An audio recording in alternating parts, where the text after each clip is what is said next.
Hello అండి, అందరికీ నమస్కారం. సో ఇవాల్టి మన లెసన్ వచ్చేసి 8వ తరగతి తెలుగు పాఠ్యాంశము. సో మాతృభూమి రెండవ పాఠం అండి. మాతృభూమి గురించి తెలుసుకుంటాం. సో ఈ పాఠంకి దీని ఉద్దేశం ఏంటి, రచయిత ఎవరు, సో ఆ కవి పరిచయం ఏంటి, భాషాంశాలు వాటి గురించి మనం ఇవాళ తెలుసుకుంటున్నాం.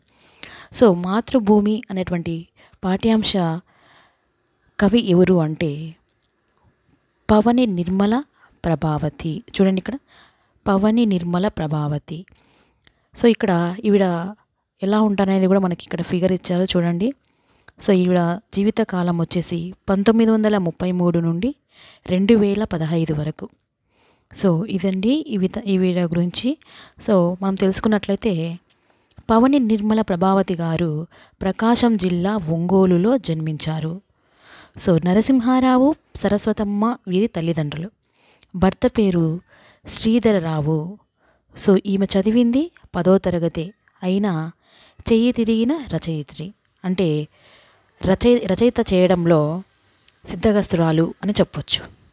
అనాథ, ఎదలో ముళ్ళు, స్త్రీ, నాగరికత నవ్వుతుంది మొదలైన 7 సుప్రసిద్ధ కథా సంపుటాలు, ఉదయకిరణాలు, శాపగ్రస్తులు, రాలిన పూలు మొదలైన 17 నవలలు ఈమె కలం నుండి జాలువారాయి. సో మనం ఇప్పుడు ప్రస్తుత పాఠం ఏ కథానికం నుంచి తీసుకున్నామంటే కథానిలయం నుండి గ్రహించబడింది. సో మరి ఏమిటి ఈ మాతృభూమి? సో దేని గురించి మనము ఈ మాతృభూమిని అభ్యసించాలనో ఒకసారి చూసినట్లయితే, విద్యార్థులు దేశ రక్షణకు అహర్నిశలు పాటుపడే సైనికుల సేవలను గుర్తించాలని, తద్వారా స్ఫూర్తిని పొంది దేశ సేవకు పూనుకోవాలనేది ఈ పాఠం యొక్క ఉద్దేశము. సో చిన్న పిల్లలకి చిన్న వయసులో నుండే దేశ రక్షణ ఎంత ఇంపార్టెంటు, సో అలా దేశ రక్షణ కోసం పాటుపడే సైనికుల సేవలు ఎంత విలువైనవో అవి గుర్తించి వాటి ద్వారా దేశ సేవకు ప్రతి ఒక్కళ్ళు పూనుకోవాలనేదే మాతృభూమి యొక్క పాఠ్యాంశం యొక్క ముఖ్య ఉద్దేశము. సో పాఠ్యభాగ కవి పరిచయం మనకు అయిపోయింది. ఇప్పుడు మనం ఈ పాఠంలో ఉన్నటువంటి ముఖ్యాంశాలు ఏదైతే ఉన్నాయో వాటిని తెలుసుకుంటాం. సో ఇక్కడ ఈ మాతృభూమి అనేటువంటి పాఠ్యాంశం ముఖ్య ఉద్దేశము ఏమని చెప్పుకున్నాము, సైనికుల సేవలను గుర్తించడం. మరి అలాంటి సైనికులని మనం తలుచుకోవడానికి, వాళ్ళని స్మరించుకోవడానికి జనవరి 15వ తేదీని సైనికుల దినోత్సవంగా మనం సెలబ్రేట్ చేసుకుంటాం. మళ్ళీ ఒకసారి వినండి, జనవరి 15వ తేదీని జాతీయ సైనికుల దినోత్సవంగా మనం సెలబ్రేట్ చేసుకుంటాము. సో సైనికులు ఎంత త్యాగాలు చేశారు, వాళ్ళ దేశం కోసం తమ ప్రాణాలని, అలాగే తమ కుటుంబాన్ని, కన్నతల్లిని, ఊరిని అన్నిటినీ వదులుకొని సో దేశ సేవ కోసం తమ ప్రాణాలని సైతం లెక్క చేయకుండా ఎలాంటి కష్టాలనైనా ఎదుర్కొని ప్రాణాలను త్యాగం చేసేంత వరకు కూడా సో ఏ విధంగా వాళ్ళు సేవలు అందించారు అన్నది మనం మాతృభూమి పాఠం ద్వారా తెలుసుకోవచ్చును. సో ఇక్కడ మనము గమనించినట్లయితే సమాస పదాలు ఇక్కడ చూసినట్లయితే గొప్ప పుస్తకం,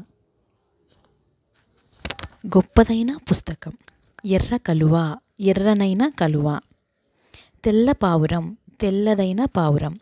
సో ఈ ఎగ్జాంపుల్స్ మనం ఒకసారి గమనించినట్లయితే ఇక్కడ గొప్ప, ఎర్ర, తెల్ల అనేవి విశేషణాలు, పుస్తకం, కలువ, పావురం అనేవి నామవాచకాలు. ఈ విధంగా నామవాచక విశేషణాల కలయికతో ఏర్పడే సమాసాన్ని ఏమంటాము అంటే కర్మధారాయ సమాసం. సో ఏమంటామండి, నామవాచకము అలాగే విశేషణాలతో కలబడినటువంటి సమాసాన్ని కర్మధారాయ సమాసం అని అంటారు.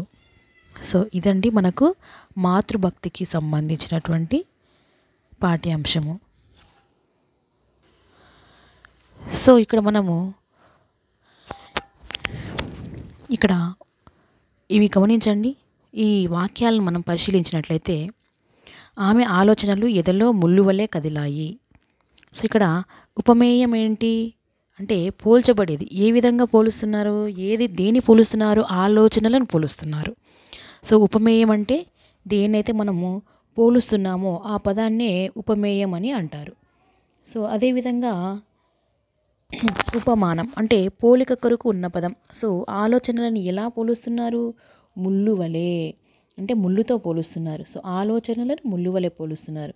ఏ వేటిని పోలుస్తున్నారో అంటే ఏ పదాన్ని మనం పోలుస్తున్నామో దాన్ని ఉపమేయం. ఆ పోలికని వేటితో చెప్తున్నామో దాన్ని ఉపమానం అంటారు. సో, ఉపవాచకం అంటే ఏంటి? వలె. అంటే ఏంటి? రెండిటికి సంబంధాన్ని ఇస్తుంది. అనుసంధానకర్తగా ఉపమావాచకం అనేది ఉంటుంది. ఉపమేయ ఉపమానాల అనుసంధానకర్త. సో, ఉపమావాచకము అంటే ఏంటి? ఉపమేయ. అలాగే ఉపమానాల అనుసంధానకర్త. సో, ఆ రెండింటికి సంబంధాన్ని సూచించేది ఎవరంటే ఉపమావాచకము. మరి సమాన ధర్మం ఏది? కదలాడాయి. అంటే ఏంటి? ఉపమేయ ఉపమానాలలో ఉండే సమాన ధర్మం. సో, ఆ రెండింటికి ఉన్నటువంటి పోలికల్ని మనము ఏమని చెప్తున్నాము అంటే సో, ఉపమా అలంకారం అంటారు. అంటే ఏంటి? ఓవరాల్గా తీసుకున్నట్లయితే ఉపమా అలంకారం అంటే ఏమవుతుంది? ఉపమేయ ఉపమానాలకు మనోహరమైన సాదృశ్యము అంటే పోలికను చెప్పినట్లయితే, ఉపమేయ ఉపమానాలకు పోలికను చెప్పినట్లయితే, మనోహరమైన సాదృశ్యకమును అంటే పోలికను చెప్పినట్లయితే దాన్ని మనం ఏమంటాం? ఉపమా అలంకారము అని అంటాము. థ్యాంక్ యూ అండి.